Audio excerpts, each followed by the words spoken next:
different image for desktop. If we click on mobile, it will show different image. So let's start. Click on edit theme.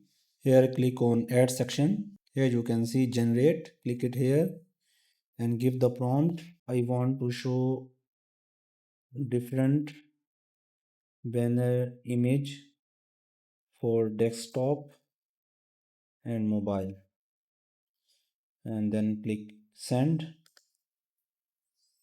It is generating a code. I am using the latest Horizon theme. You can apply this prompt to any theme. As you can see, AI has generated a section.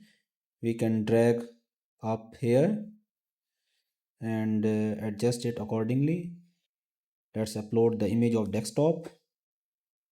I am uploading desktop image and the mobile image different.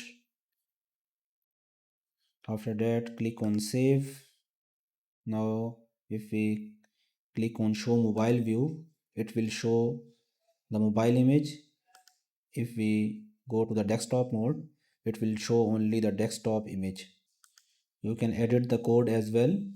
If we click on section, here we can change the settings of the banner. We can change the position of the banner. We can adjust the width. Click on full. It will show the full screen. We can adjust the height as well. We can change the color scheme. We can add the border in the banner as well. Padding means spacing between the sections. If you increase the top padding, it will increase the spacing between the section. If we increase the bottom padding, it will increase the spacing between the sections, as you can see here. Click on save. If you need any assistance related to Shopify, you can contact me here on LinkedIn or send me a message to my business email. So this is it for this video. If you found this video helpful, hit the like button. If you have any questions, you can ask me in the comment section below.